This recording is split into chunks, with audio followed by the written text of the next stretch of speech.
Praise God, everyone over there.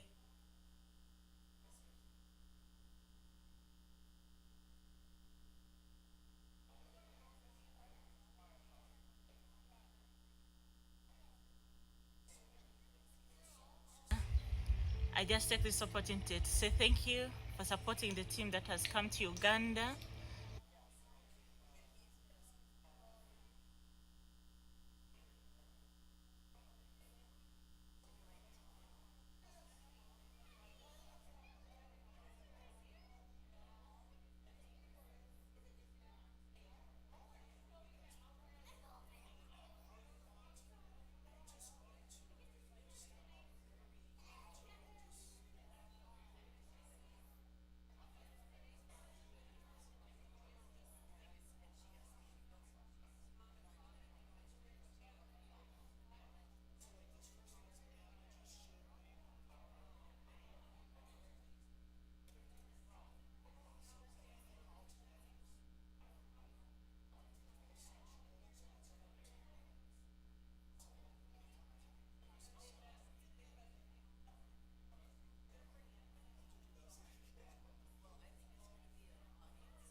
videographer who went along with us.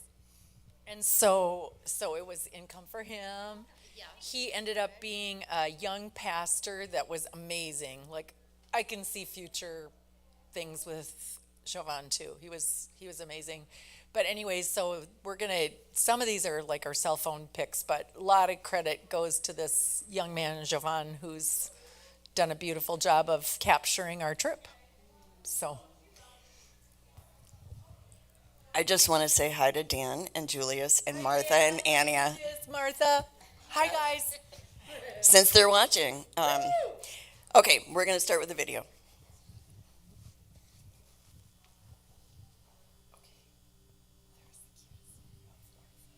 Praise God, everyone over there. I just take this opportunity to say thank you for supporting the team that has come to Uganda to visit us, Redeem and single mothers. We are so much grateful for the hope that you offered to them, the prayers.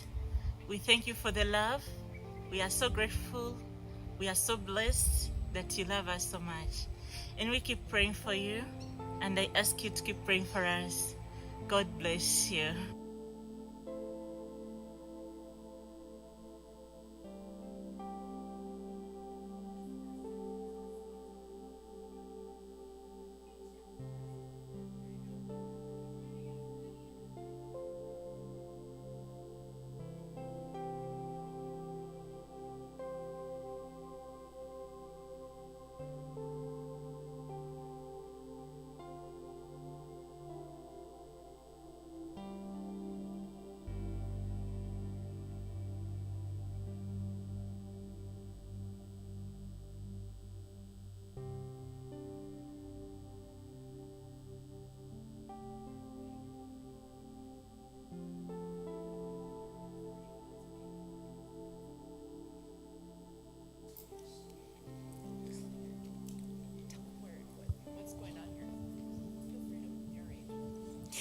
So here the kids are at the Canaan school. There's a ton of kids. And it's a primary school. What's that? Tell them what school this is. I don't remember. This is the one that was by the King's Castle. Was this Neck and Yonyai? I think we have one student here. Okay, I think it's Neck and Yonyai. They're probably telling me in Uganda, no, Lynette. You're wrong. This is our MISA students. So I kind of went AWOL and spent time in a classroom with first graders. This is a sponsored student that was receiving a hygiene kit. But anyway, I got to hang out with. And we want Okay. to say thank you for sponsoring our church. We thank God for this program. Thank you so much. We appreciate God for that. Because we are single mothers. They are widows. But our children,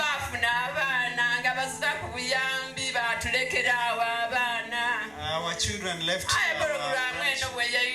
this program.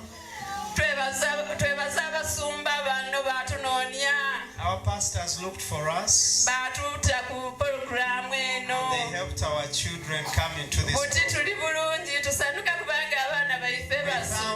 Because our children, God bless you abundantly. May He bless your works, your hand of work, everything that you do, let it be blessed. Yes, may God bless you. I love you so much. I was going through a lot when God brought them into my life.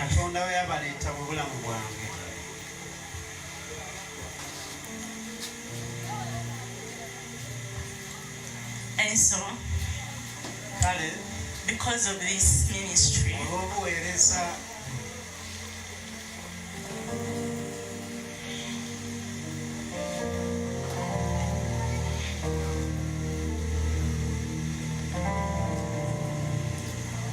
I testify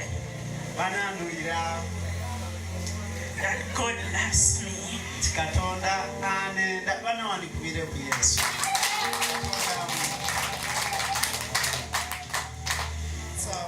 We start 72 children at the school, and they performed tremendously.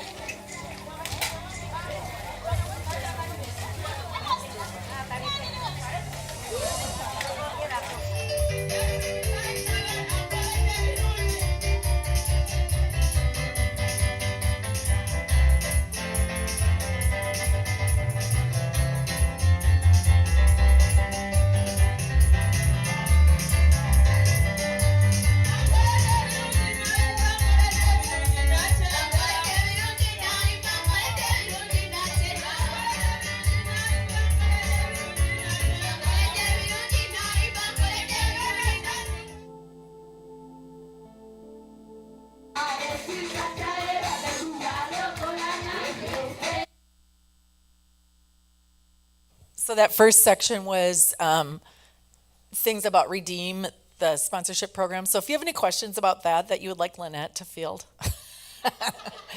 anything that you saw or wondered about with that, yeah. Mentioned this, and I should have asked Lynette about this earlier.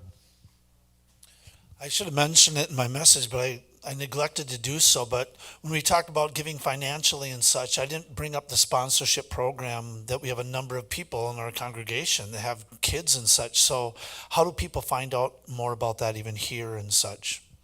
And the connection that we're starting to do the writing the letters.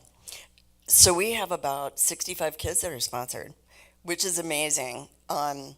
If you go to the church website and click on Explore, and then click on Missions, and then you'll see there that I list children who need someone to help them get an education. And then there's a click then to just go to a PayPal link, and it's $25 a month. We don't keep any administrative costs here. $25 a month fully pays for their education, which is amazing. So the link, okay, what was the other question?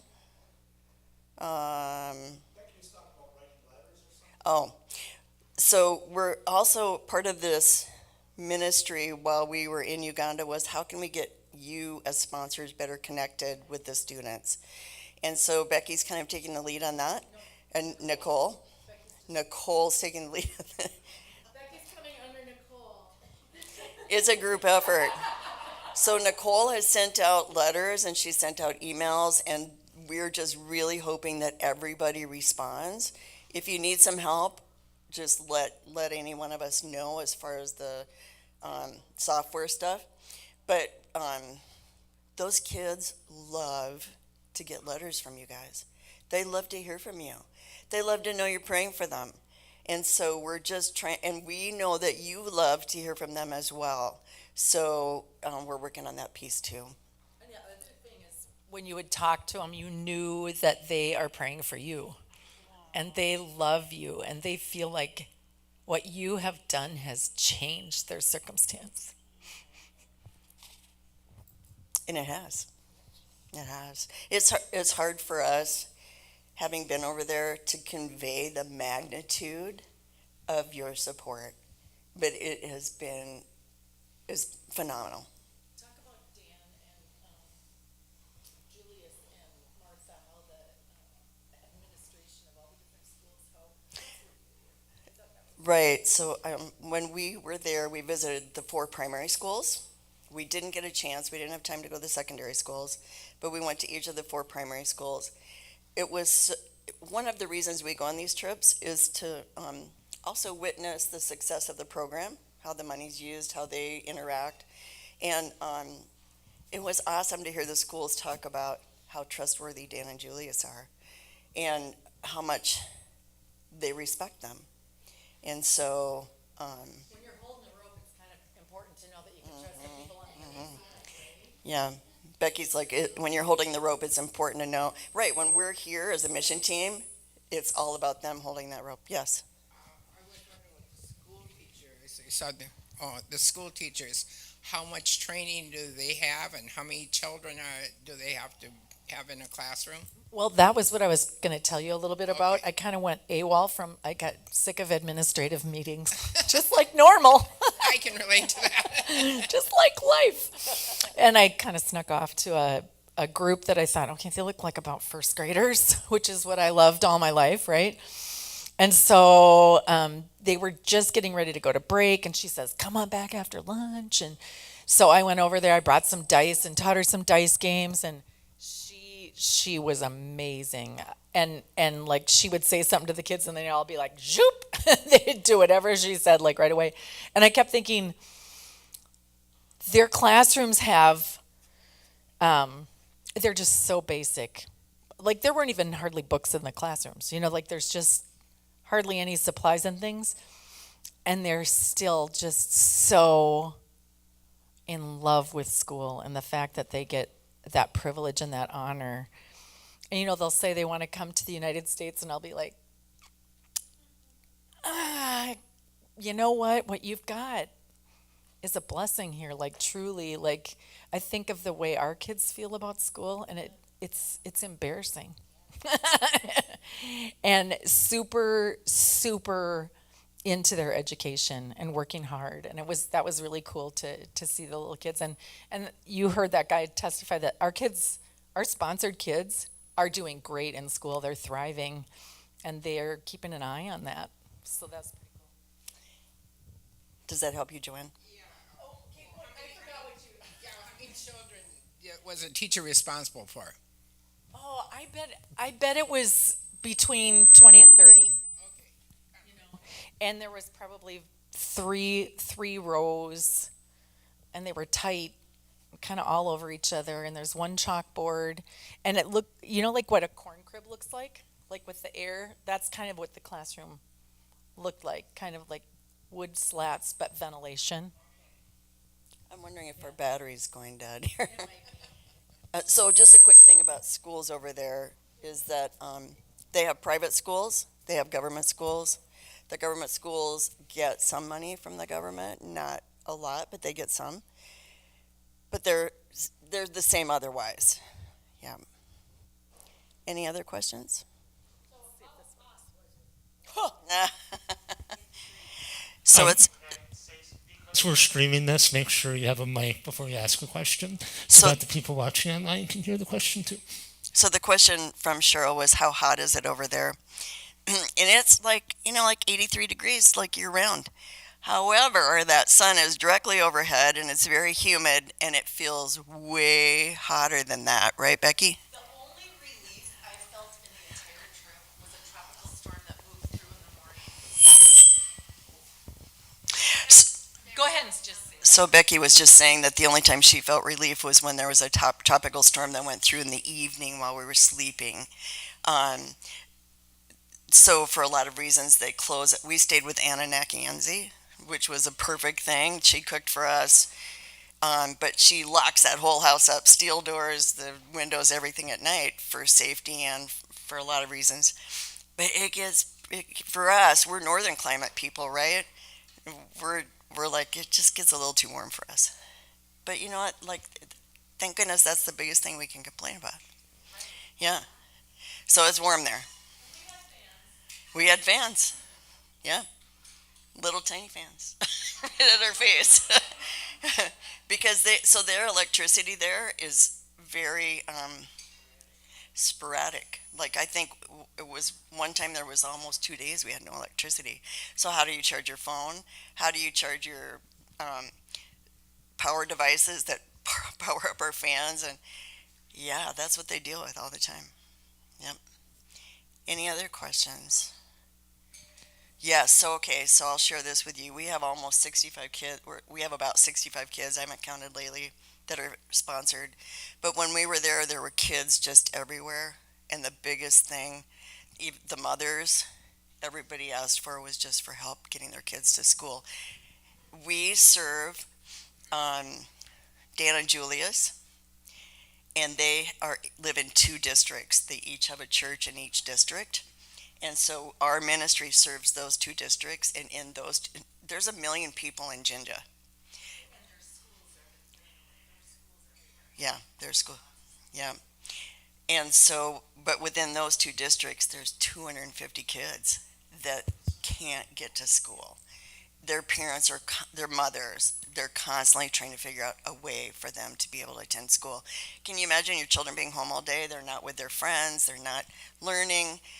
What the mothers do is the mothers try to teach them the best they can, but they probably didn't attend school either. And they're trying to work. Yeah, yeah. So it's a challenge. So we just really keep praying. We appreciate all the prayers on how to grow this ministry, not for those kids over there. So, any other? I just wanted to say one thing too that is just so rare about this ministry is, first of all, we have native missionaries who really understand the needs. So when we go visit them, we're really not the missionaries. We're visiting the missionaries and trying to bring and encourage the missionaries that are over there. And then the other thing is the money that we give actually gets there. Like, it's not part of an organization is getting a little bit here and you wonder, okay, is $1 even making it?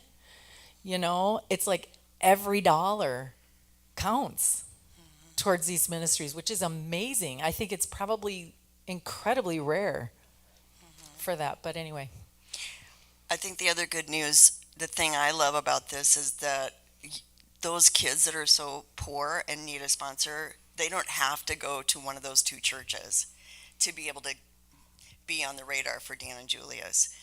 They're in their communities, they know who they are, and they just have a heart for those kids that have no ability to really go to school, at least regularly, right?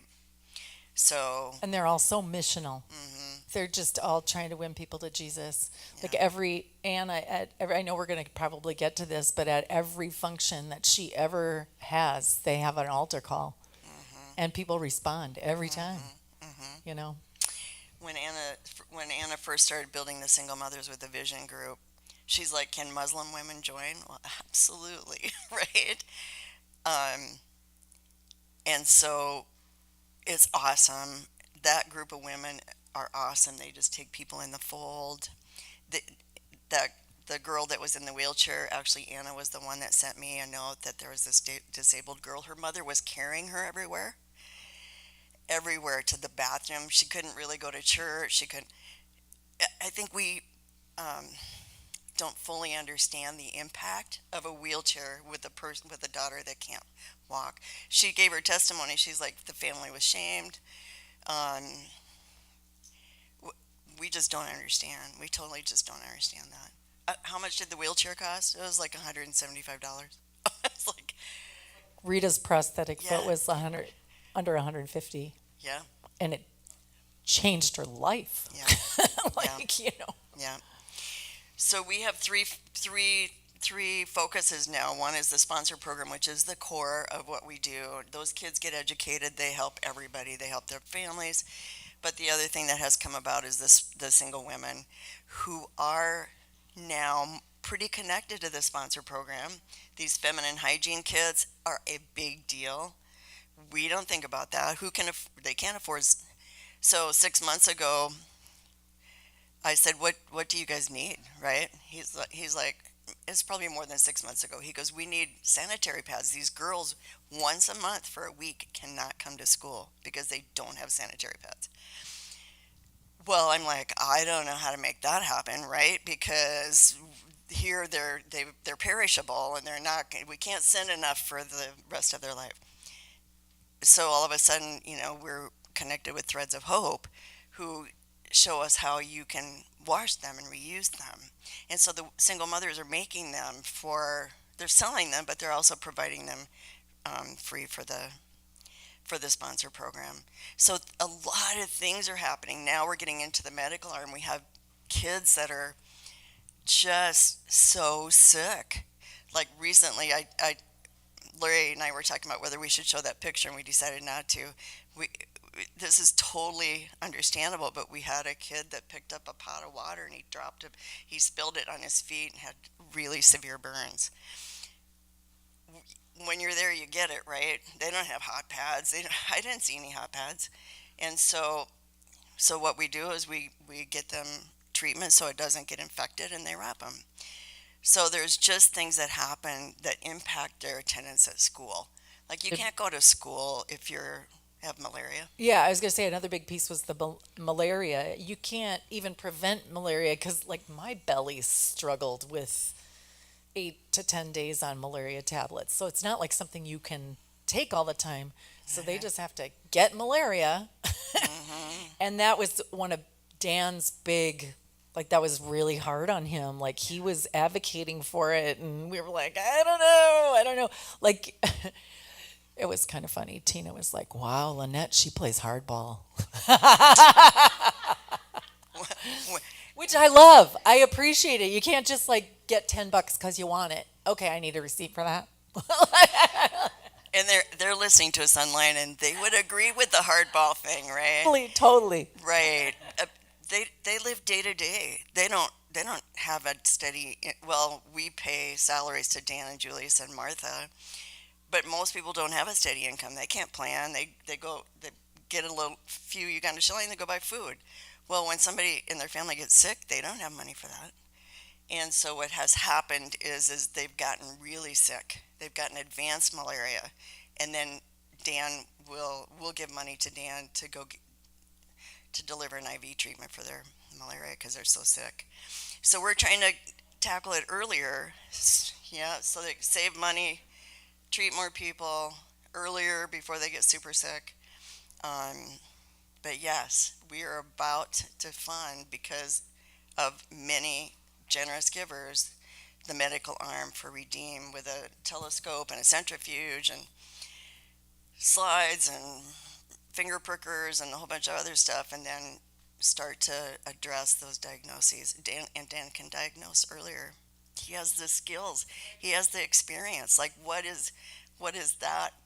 God has totally provided that. But we early on, I'm like, we are not a medical facility, right? We can't do that. We didn't have the money. And then a really good friend of ours is like, well, it doesn't really work like that, Lynette. They're going to get sick. They're not going to be able to go to school. Their lives are threatened. And so we started actually addressing medical emergencies. And it has also been life-changing. This medical arm is going to be just another life-changing thing. So if you don't sponsor a child and you have a question about that, let me know. Or if you're interested and you have questions, ask any of us. We can witness to the power of what that will do for a child there. Yeah.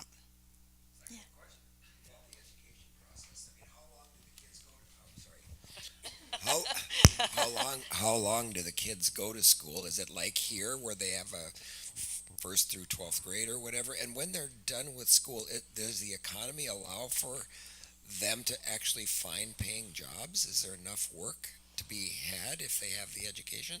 Those are great questions. In fact, we've had a lot of discussion about this. So their schools start out with nursery, which is equal to our kindergarten. They go up through primary 7, which is like ninth grade here, and then they have secondary 4, which goes through a senior in high school. But I encourage them there to go to technical school. So they have a Y on the road that they can take, that they can go to technical school for a year or two versus going to secondary 4. And then they actually have a skill, and then they can go out and make money. It's like here, not everybody wants to do what they're going to learn in technical school, right? So then the question is what do they do after secondary 4? And so we're working through that because this program has not really, college or anything beyond S4 is expensive. So we haven't ventured that way. But tech school is similar to secondary school cost. And that I do believe we need as a community to be prayerful about. Like, help these kids get led to a good job, not a job where they're going to be taken advantage of, or, you know. And I watched Lynette encourage Esther. Is mine working? Encourage Esther, who is a young mom, to go towards the technical, and I was like, that's brilliant. That's kind of what she needs to do, but it's hard for them because I think school is where they form friendships and that kind of thing, and then they're stepping into what feels like adulthood, and they don't know if they want that yet. It's a lot like what our kids go through. You know. I had a student I followed for years, and last I heard he got to be a plumber. I don't know, there's been no follow-up, but that was my last We need to contact get better about that because Yeah. some amazing testimonies and stories are happening. Electrician. Yeah. Yes. My comment to Esther really too is these kids, if they go to technical school, if they Y off like a secondary two to do a year or two in technical school, they can finish technical school, get a job, and they can go back and finish. So for us, the whole thing is about how can you like feed your family? Can you feed yourself? And so we're working through that because they want to go to college, but that isn't. I also say that the minute anybody goes to college, we are not cycling through more kids at a young age to be able to go to school. So pray about that because there's not an obvious answer to that yet. Yeah. But like, I think that's a great problem though, that they're wondering what they're going to do after secondary 4. Like the Clipnesses aren't here, but Marvin, he was with us the whole time, and he's just amazing. Yeah. He speaks good English. He said you learn good English in school, you learn a lot in school, and then you do want to go on for more education. So, but he's gonna get sponsored to go to tech school because he made a mistake. He wouldn't say that, or Dana Julius wouldn't say that, but he needs to be able to get a job. Yeah. Thumbs up. I think Becky talked about the men are not present for the as present. Are there active ministries going on right now to bring men in, and what does that look like? I don't know of any of those programs. I know we've talked to Pastor Dan and Julius about getting their men, teaching them and nurturing them and teaching them the right things. But there's just a lot of stupid men in this world. And that's all I'm going to say about that. Because truly, these women are impressive. Like, they're impressive women. They are hardworking. They'll do whatever they have to do. They love their children. They are amazing women. We've But there are some, like we didn't see many. I just don't want to like give the impression that they're not existent. But it's definitely in the ministries that we were dealing with, it was very women heavy. Yeah, the men we deal with are all Christian men, and they're good men. They're good fathers. So it's not a total lost cause, but there are some good men there. So Dana, Julius, and Martha and I had a long conversation about this because of Esther getting pregnant. And so what I've asked Redeem to do is to mentor the men that are sponsored in this program, the young men, the boys, to raise them on and they're talking about youth camps and talking to them, but things that they want to do so that they teach these boys and young men to honor women. And I think that's the thing that's kind of hard there, is that the men there don't honor their wives, and then it's just this broken cycle. They leave them, get another one. It just is it's a sad thing. The next section, Yeah. Maybe that'll throw some more questions out there. So this was we visited Julius's church. Way over to the right is Rita.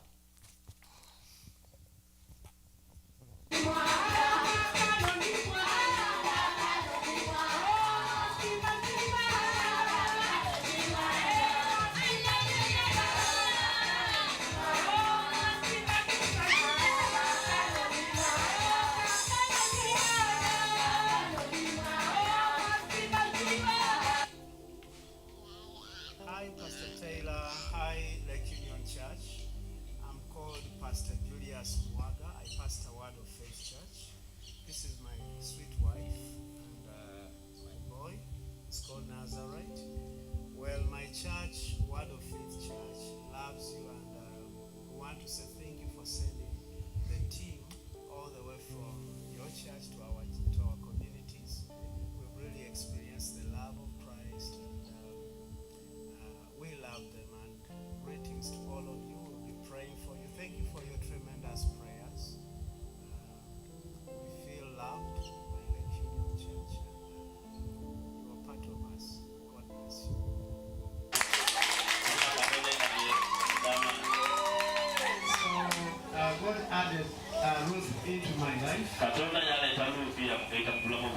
for so many reasons that even I didn't know.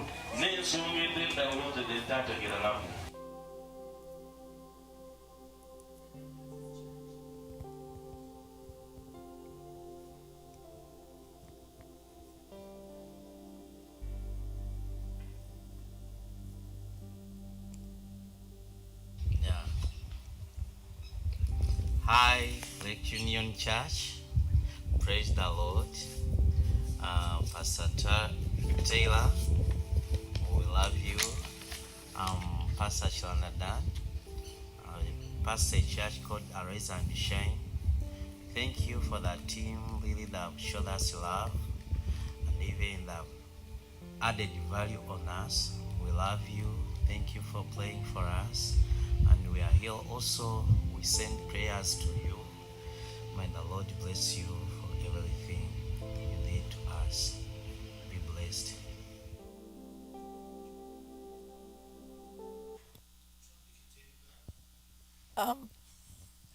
So it's kind of funny because we were there when they did those, right? And so they're sincere. They mean it, right? Yeah. Any questions about Pastor Dan or Pastor Julius? Yes. Latoya? It's Latanya. Latanya. Do they have to be Christians before they participate in the program? No. No. And they're invited throughout the process. They're working with mostly Christians, and they're welcome and invited to become a Christian, but they are not pressured to do that. They are not pressured. No, we show the love of Christ to everybody, right? Yeah. Yep. Any other questions? Okay. All right. Church services were full of full of testimonies. Like they'd start out and do almost like a half-hour testimonies, which was amazing. People telling stories of either their conversion or of how life has changed or their circumstances brought them to Christ, brought them to faith. And then they'd spend a bunch of time worshiping, some talking, some eating. Yeah. And about 5 hours later, we'd go home. Yeah. Every day. Every day. Yeah, kind of like today. This was visiting families that Dan and Julius had on their radar. This was one of my favorite parts. We went out, well, I'll tell you about it in a second.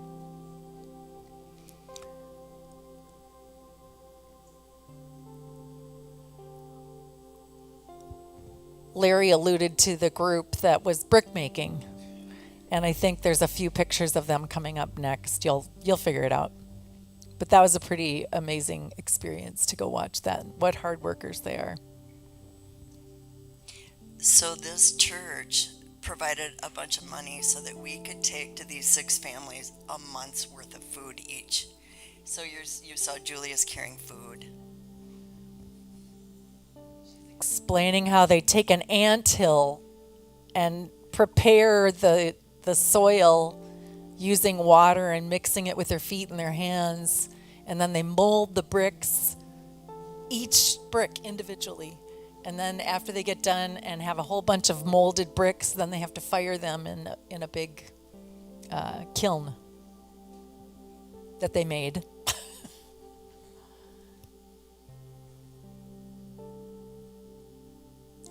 The cool story, though, is how proud they were that they were able to have this business, make these bricks, and earn money.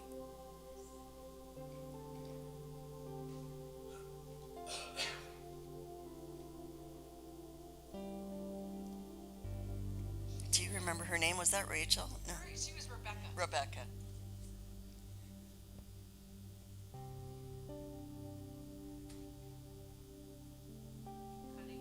Cutting the bricks. And they all wore stocking caps. I mean, it is absolutely hot where they're doing this job. And then they're going to fire up a kiln for these bricks.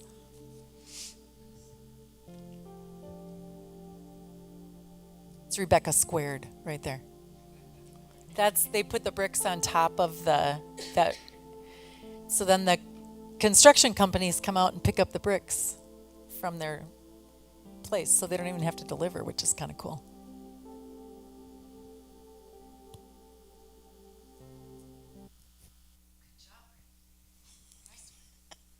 So they always ask us like what our lifespan is over there, right? Because theirs is not the same because of the work that they do and the. Did you experience that in Nigeria too? Yeah, yeah. So they say their lifespan maybe is 45 or 50. I think if you look at stats online, they're a little higher, but the people we're working with, they are very do a lot of physical labor. Those two elderly women were like seriously the only gray-haired people. Mm-hmm. Yeah. Sure.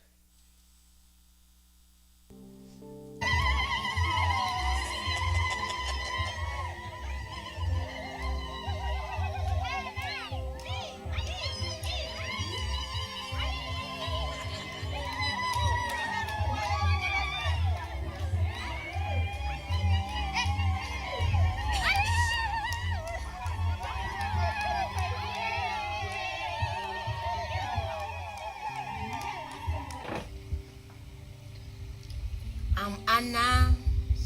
Praise Lord. Lake Union Church. We are so grateful and so appreciative. Thank you for that team that really done us well. That have taken us somewhere. On behalf of the single mothers, we are so grateful. We appreciate for your support. Thank you so much. May God bless you. A supporter send that just for you. Yeah, thank you so much. She has little things in there for you. Surprise.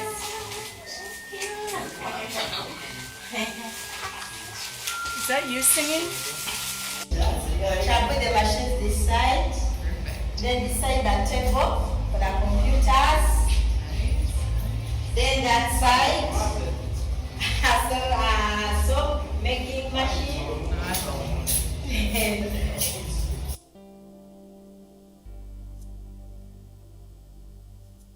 That was the resource center before any of the sewing machines came in and soap machines.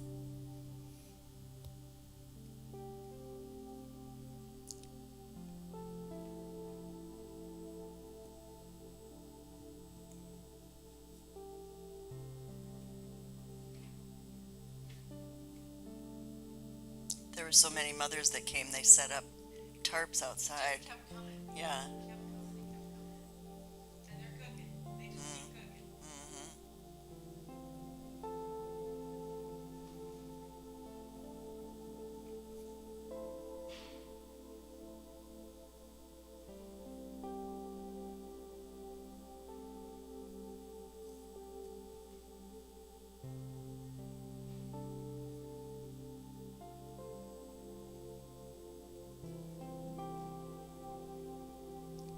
She's quite a preacher. Anna has an amazing testimony, which is powerful. It's just, which ended up in this. Another sleeper. Here's another one sleeping around. Look over there. They're all sleeping too. They're done for the day. It's the nursery. All right, the ladies are feeding the congregation over there of single moms. Yeah, Betty's amazing.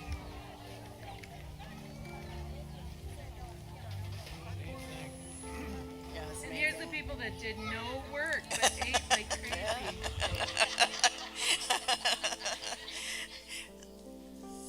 So all the funds that this church sent, when Pastor Tyler was mentioning it before we left about food for gatherings, this was one of them. But when you see how they cook, you'd be like, that's a lot of work, right? They sit out there in the heat and over the fire, and so, yeah. Rice, beans.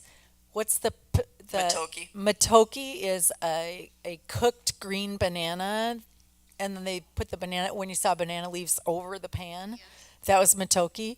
And like some people made it a little bit differently, just like you'd make a kind of pudding a little bit different than, so some of it was a little bit runnier and some of it was a little bit drier. And then sometimes we got G-nut sauces over the top of it, which was really, that was my favorite. I love that. G-nut. So it's like a peanut. And then another thing they did at night for our treats is they'd roast G-nuts. So we'd have like roasted warm nuts. They were so good. They figured pineapple. They figured out we liked fruit, so pretty soon they were like, and you haven't lived till you've eaten an avocado there. Amen. Yeah. They're like a watermelon. They're just massive. they're so good. They're creamy fresh and and good. yummy, Yeah. yummy. And then if you said you liked anything, then you saw it again. Yeah. Because they were so attuned to trying to make us feel comfortable and happy and honored, and like they just were amazing at hospitality. Every one of them. It's amazing. We filled Anna's house, right? And so when we left, Becky's like, "Oh, I bet you like having your house back." She goes, "No, it's boring." They love being around people. You can tell. Yeah. I'm sure their daughters were done with us, though. They didn't have their bedrooms, and they had to clean up after us and wash our clothes and cook for us. I mean, bent over dishpans for hours and hours and hours in the back step. You haven't lived till you've seen them wash clothes, right? Same thing. They're bent over. Their hips are really strong. They're bent over, and they've got a brush, and they're scrubbing the clothes. This is so funny. Larry's had a T-shirt that for years has a stain on it, and he's like, he's tried everything he could to get rid of it. That stain. Well, when we're there, guess what? They got rid of it. The 14-year-old. Yeah. I'm like, Larry, look, there's no stain on your T-shirt. But when you watch him, you're like, oh my goodness, we are so fortunate. Yeah, I mean, they don't have running water, so they go out and fill a pan with water and soap, and then they scrub, and then they rinse it, and then yeah. Where's the soap? They have to buy it. They make it. Well, it's becoming a product that they make, yeah. Yeah. And we have some items on the back there, but they gave some gifts, and the single mothers made those. So they're pretty talented, and we've had a lot of fun watching the videos of where they now, okay, that room you saw, how do you wash hair in there?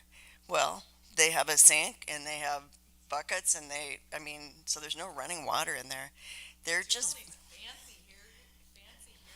with braids and learning how to use rollers, and it's just crazy. And making sandals, we saw the other day. They're just doing amazing work. Soap. They're sewing, these feminine hygiene kits, but they're teaching each other sewing, so it's pretty powerful. It's empowering for them. So yeah. Whole, like, you can bring people fish, or you can teach them how to fish. And it's pretty, and they're motivated. I'll just share real quickly that when the single mothers first got started, a friend of ours wanted to help them because they needed food, right? But this speaks to Anna. So Anna, I said, here's some money for food. So she went out and gave food to a few people, and she got a hold of me, and she's like, this isn't going to work. There's a lot of women who are starving, and she takes food and they just need it again. So she was the one that suggested giving these mothers capital, which honored them, and then they would start a business. So a business like there is not like a business like here. Like, you just set up a small stand, the village supports it. No license needed. No license needed. And so I think that just got the ball rolling on these women just really loving and being empowered to take care of their own family. And Anna, I want you to just speak to Anna, like how she's a smart businesswoman. She is. So 6 months ago, here we're giving mothers capital every week, right? So I bet it's 8 months ago, she said, I think it would be nice. Larry and I had somebody showed up, and they said, here's some money, do whatever you feel called to do in Uganda. And I was like, we just put it in the church and we let it sit there. And I said, Anna, maybe a proposal. Why don't you put in a proposal of what you'd like to do for the mothers? So I'm waiting and waiting. Like, I'm not a patient waiting person. Like, after several months, I'm like, do you remember me asking you about that? And she's like, absolutely, we're still praying about it. So not very long before we went, they sent me a proposal for the resource center. And I looked at it, and the total was like $1,600. And I was like, oh, that's not going to work. And so I just told Nana, I don't have that money right now. And she said, we're just going to pray about it. And I said, okay. Well, when a mission team goes to Uganda, people are motivated to make an impact there. And so we had people that donated, and we ended up with the money. So when we went there, we were able to see the room. But everything was happening so fast, Anna was hoping we would take her to Kampala, 3 hours away, and buy everything. And we're like, no, we can't drive anymore. Yeah, not going to happen. And so after we left, then we fully funded it, and they filled that resource room, and they use it all the time. But that is a God story about He provided, because in my narrow wisdom, I didn't see how that was going to happen. But in God's big picture, He already knew it was going to happen. So it's a neat story. So Anna, that's the way Anna is. She's a thinker, right? And they love that people hear them speak, because over there they don't always have a voice. So we give them a voice. Yeah. Well, let me just end with this. Thank you for being here, for sticking around here today. And when Becky came back, one of the things she told me right away is that she was going over there to do ministry, but mostly it felt to her mind and heart she was just bearing witness to all the work and the tilling of the soil that Larry and Lynette had done, just to be able to get a picture of what that was like. And so that's what Becky's been voicing, is just telling the story of Lynette and Larry and all the work that they've done over there. So thank you for supporting them in this endeavor. And the last question I guess I would have, maybe people are thinking about this, and then we'll go on our way, but we didn't mention in the service if you're planning on going back. We alluded to Uganda again, whatever. But are you going again? And do you go in like in a year or 2 or 3 or 4? Or do you not know? Or do you have to pray about it? Or what are you going to do? Yeah, for any of you, is there a plan to maybe go again? Because there might be people thinking, I felt that heart beat a little stronger for this today, or I sense the Spirit saying, I think it's time for you to go. But are you going to go again? And when would you possibly go? So Larry and I talked about this, and we would love to go again. But it's going to be a couple years, because that's the time it takes to fundraise and to get things going and to kind of build momentum. And so, yeah, unless we drop over dead, which we will one day, we want to go. We love it there. We love these people. So if you... Lynette really could be Ugandan. She could have stayed. We could have left her. She'd have done just fine. Larry, not so much. I love you, Larry, but she's Ugandan tough. Yeah, so if that helps you, that Larry and I would go, come with us, because we're connected on the local driver, the Hakeem, who we love immensely, and a place to stay, and we've got a lot of connections that I think help those trips. So, yeah. And if you don't like it that we're going, we don't have to go. We can send you. We know where to send you. We know how to get you connected. And if a dozen people wanted to go, well, okay. It's all good. We just let God move through that. And I think if you're thinking of going, whether it's in a year or 2 years or 3 years, the important thing is to let Lynette and Larry know now, so that you guys can start forming relationships and really plan and pray and prep for the trip. Because yes, you can decide to go last minute, but I would encourage thoughtful prayer, and the sooner you can make that decision, or the sooner you can at least start prepping for that decision and building those relationships, the better.